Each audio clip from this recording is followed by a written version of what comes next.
Oklahoma Senator James Lankford joins me now. Mr. Senator, does this deal bring a wider, all-encompassing Mideast peace?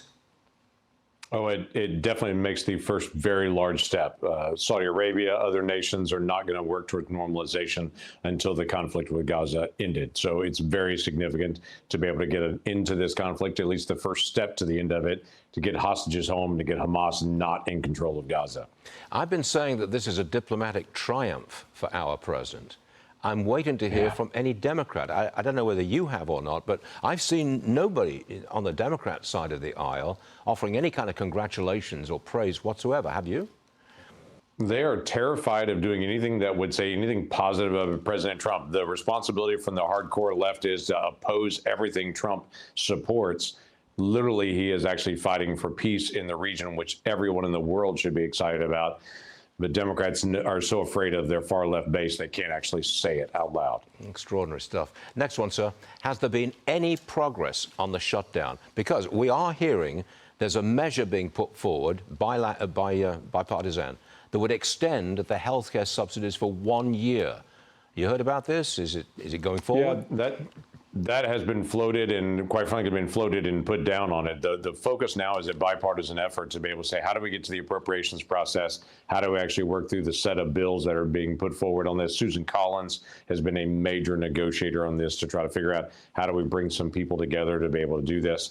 So, yes, there is bipartisan work going on, but just to extend a current set of subsidies that are already rife with fraud and that are literally uncapped. You can make $500,000 a year and still get these subsidies. These were COVID-era subsidies that Democrats created under President Biden and said that we have the COVID extreme, so we want to have short-term extension. Well, COVID's over, and so we don't need those kind of subsidies sitting out there. So the plan's not just to extend subsidies, is to actually get the government back open again and to be able to work through the appropriations process. There may be some future votes. In fact, they're having a real conversation about a future vote on what those subsidies would be, but not just a straight extension. I would have thought that the president's success with the Gaza peace deal will put a little bit of pressure, certainly on Senator Schumer, to maybe come to the table and start talking here, because that's a huge success for the president. It's a huge success for the president. Interestingly enough, Senator Schumer yesterday said, every day this gets better for us. When he's talking about politically for Democrats, I'm like, you've got to be kidding me. Literally, the military is not being paid. We have federal families that are in federal workforce that they're not being paid. You can't call into the IRS. You can't go through E-Verify to hire people.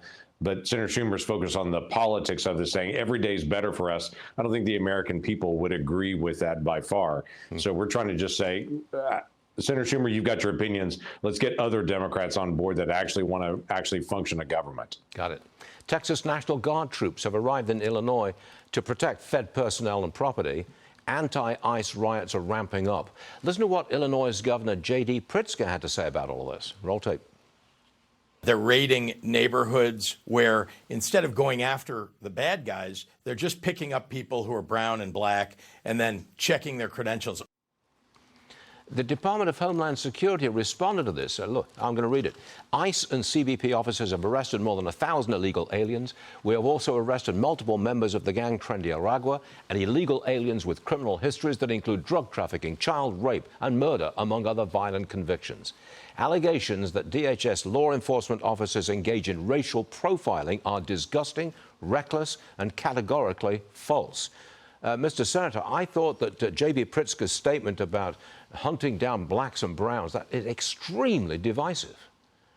It is extremely divisive. Let me make it very clear. When ICE and CBP go in to actually do what they call a raid, that is, number one, because Chicago and Illinois is a sanctuary state where when someone's arrested for a crime and they know they're illegally present in the country, Chicago lets them go. They will not allow ICE to be able to come in and actually pick them up in jail, which means then now they've got to go to a workplace or to a residence to be able to go arrest someone who is a literal criminal alien. So this would be a lot easier if they weren't a sanctuary state, number one. Number two on it, they always know the name, they know the information, they know exactly who they're looking for. They're not just randomly walking through neighborhoods trying to be able to shake people down. They're going after a specific person, a specific address. Now, when they get there, if they find out there are other people that are illegal as well, they're going to also scoop them up as well. But they're going after criminal aliens at particular addresses, and they know who they are and where they are. That's why they're doing that raid in that spot. Got it. Senator James Lankford, thanks very much for joining us, sir. Always appreciated. Thank you. You bet. Yes, sir. Thanks. Good to see you again.